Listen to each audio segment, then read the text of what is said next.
All right, we are back for the week 4 recap and power rankings. Week 4 had a whole lot going on. We had close matchups, we had undefeated teams losing, we had winless teams losing, we had a little separation in the standings. We're starting to see the bottom feeders and the playoff teams separate a little bit now. So let's jump right into it, and we're going to start off with the closest match of the week.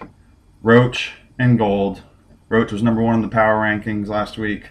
He lived up to it by barely pulling out a win over Gold to keep Gold 0-4 and winless on the year. Roach won by less than a point.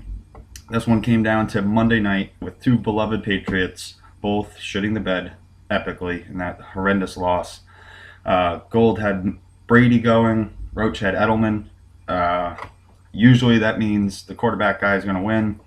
Edelman did nothing pretty much the whole game. Couldn't catch anything. Brady looked awful as well. Gold had it after the touchdown pass to NEFFL, but then the fumble, the interception, then the fumble, then the other interception. Brady just kept losing points and ended up losing Gold the game by less than a point. About as close as you can get. Gold stays winless on the year. Roach vaults up into first place thanks to the win. Big performers on either side. DeMarco Murray, 28 points for Gold. Randall Cobb finally looked good with 27. Big Ben, 25. Roach's side was pretty solid across the board. Breeze was big for him, but no one else really blew up. Just a lot of good, solid guys for him. All right, so Gold moves to 0-4, still without a win, which I love. And Roach, who I put number 1 in power rankings last week, hopefully he watches it this week, he moves up to 3-1 and stays in first place. All right, next we'll go to my matchup with Mr. Downing, which was just not fun at all. Started out on Thursday when Deshaun Jackson got me 1 point. That was great. But this was a weird matchup. Steve Smith went off for 30 for Joe, as did Philip Rivers. That was more than enough, even though he got 0 points out of Bernard Pierce, who just didn't play, even though he was probable and dressed, and only 1 point out of LaShawn McCoy. So he got 1.7 points out of LaShawn McCoy and Bernard Pierce and still beat me by 15. That's how bad of a week I had. Joique Bell got hurt, didn't come back to the game, only got me 5 points. Atlanta's defense got me negative points, so that was fantastic. It was just a sorry day, pretty much all across the board for me. Downing also got a big day for Martellus Bennett, and Kelvin Benjamin also had a TD catch. So Joe moved to 3-1. He's won 3 in a row now. Looks like he's hitting his stride. I dropped back to 1-3. And look like I'm going to have an uphill climb to the playoffs, which is always fun. All right, next we'll go to Reve and Rally. Rally, I think for the second straight week, didn't break the 100 mark. Last week it was because he left. He just got over the 100 mark last week, even though he had 2 guys who did not play. This week, though, falls with only 92 points, barely, almost 92. No Peyton Manning, but Flacco put up 28. It was Nick Foles who only put up 3. It screwed him. Vernon Davis only had 2 and then got hurt again. D'Angelo Williams only had 3 and then got hurt. So he kind of got screwed by a bunch of injuries. New England D minus. We had 2 defenses scoring negative points this week. That's always fun. Reve on the other side, just steady. 135 points every week. Nothing more, nothing less. Pencil him in. Teddy Bridgewater looked like a great pickup. 23 points. Keenan Allen had a good day, 18. Lamar Miller, 17. Wasn't pretty, wasn't a ton of points, but it was more than enough to beat Rally by 45 or whatever it is. So Rally now lost 2 in a row. He did have a ton of guys on buys. Actually, not a ton, just Peyton Manning and Andre Ellington. So Reve moves to 3-1. I think he has the least amount of points scored in the league or something like that, and he's 3-1 because he's just ridiculously lucky with scheduling. Must be nice. All right, next, Palmer versus Booth. This one looked like a bloodbath in Booth's direction on Thursday night when he had Larry Donnell put up 27 points. Niles Paul put up 7.5 before getting hurt, and then Eli put up 35. On the flip side, Kirk Cousins only had 4.5. So it was like 70-4 after the Thursday night game. It looked like it was in the bag for Mr. Booth, but not so fast. Andrew Luck came out, put up 33. Antonio Brown put up 29. Jamal Charles put up 30 on Monday night.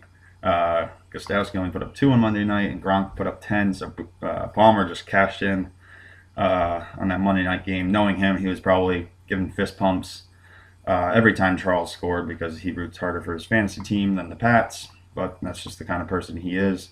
Booth got screwed starting Jeremy Curley, only got him 1 catch for 3 yards. His receivers as a whole got him 9 points. So I think if you're going to point to where that one went wrong, that's it. Also, Carolina D also got -4 points. That's so far 3 defenses got negative points this week. So Booth suffered his first loss. He falls from the ranks of the undefeated, which means we will have no undefeated teams this year. So he drops to 3-1. Palmer wins his second in a row since picking up Kirk Cousins and making the trade rape with Joe, where he got Jamal Charles for a player who's not going to play the rest of the year. Palmer moves to 2-2 on the year. And last but not least, Glarum bounced back big after having about as bad of a week you can have. Basically doubled his points from last week. Put up a 165 high score for the week. Beat Dame, who put up a respectable-ish 133. But Glarum pulled out the easy win. His QBs really carried the way. Stafford with 28, Romo with 27, Jordan Nelson, big day, 27, Forte 20. Dame's 2 quarterbacks. Aaron Rodgers finally showed up, decided to throw some touchdowns, 33 points. Kaepernick 22, but aside from that, everyone else was pretty ho-hum on his side. Dame also had every single player on his bench on bye this week. Welker, Harvin, Marshawn Lynch, his kicker. Glarum also with a sneaky pickup of Seattle's D that Reve cut. Picked him up on Saturday. See if that pays off for him. He had a ton of points on his bench too. Glarum could have started anyone and would have won this by 34 points. All right, so that's the week 4 recap. Looking ahead, the unluckiest manager this week, unluckiest team obviously was Gold. Put up 140 points, lost by less than 1. That's just bad luck. Luckiest was Reve, scored only 136, but still pulled out a win.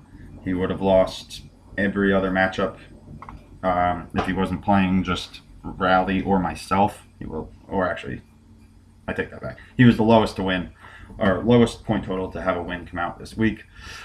So once again, he is the luckiest team of the week. Best start sit, it's got to go to Booth. Starting Larry Donnell, 27 points. Booth has 3 tight ends, which makes sense because I think he always has 3 tight ends on his team. But he picked the right one, put in Larry Donnell, 27 points. Unfortunately, it didn't lead to a win for him, but it was the smart play. Worst start sit of the week, Joe with Bernard Pierce. He was active. He was probable. He was active, but then literally did not play, didn't step on the field. Got him 0 points. Can't really fault him there. It wasn't his fault, but 0 points out of a starter, never good. Roach, this one he picked Kendall Wright to start over Reggie Wayne. Kendall Wright only got him, I think, like 6 points. Reggie Wayne put up 21. Thankfully, Roach still pulled out the win, but it would have been a lot easier for him if he had just started Reggie Wayne on Sunday. All right, let's get into the power rankings. Roach is going to stay in the first spot. Put him there last week because I knew that he was going to beat Gold by less than a point. So he's going to stay there. First place overall, highest scoring team in the league. Not really sure how he does it, but he survived this past week without Andy Dalton.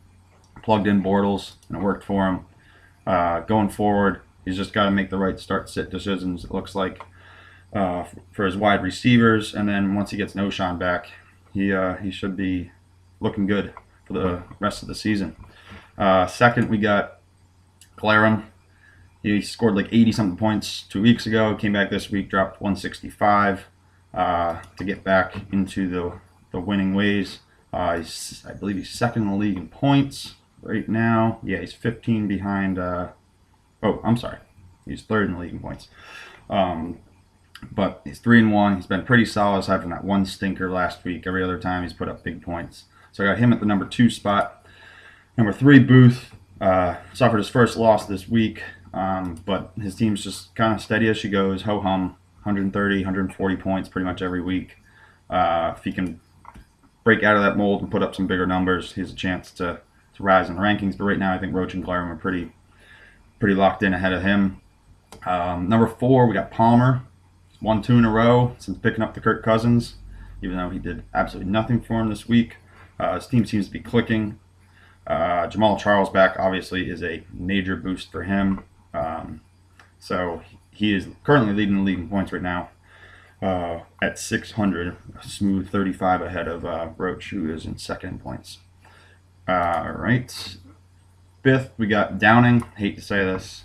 He's won 3 in a row now, I think. Yeah.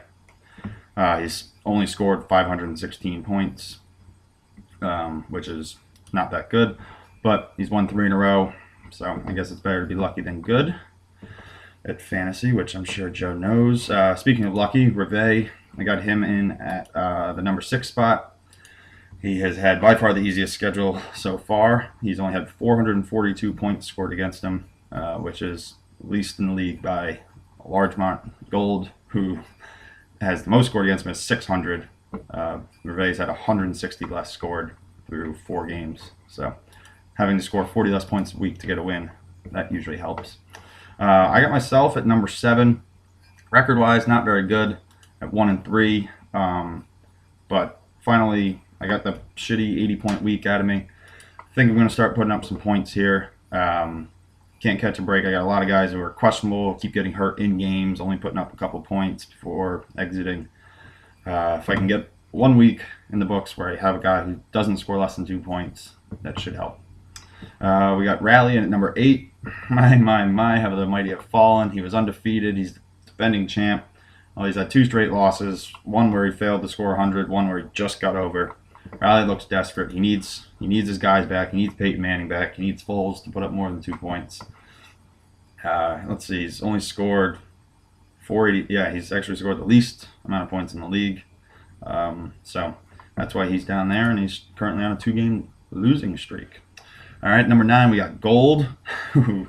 0-4. Who would have thunk it? I'll tell you who. This guy. Wasn't buying Yahoo's 12-0, 13-0 undefeated bullshit. This team has holes everywhere. He's got to figure out who he wants to start. He's got to make the right start-sit decisions. Doesn't get any easier this week with, looks like it right now. He's got Mike Lennon in for Mr. Brady. That is some kind of balls on that guy. If Monte Ball starts playing, he could bounce back, but right now, looking like it's going to be a sad time for Mr. Gold this season.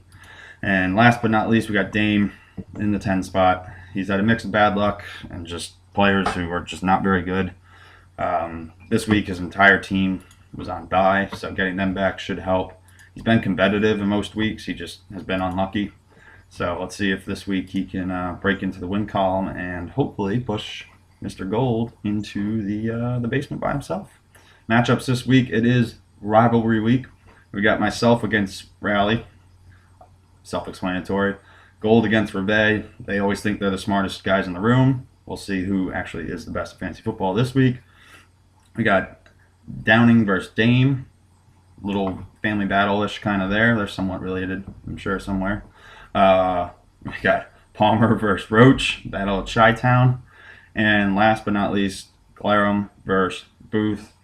Not sure there's a real rivalry there, but they were the last 2 remaining, so they had to play against each other. All right, and that should about wrap it up. We'll see you guys next week. Good luck to everyone, except for everyone but me.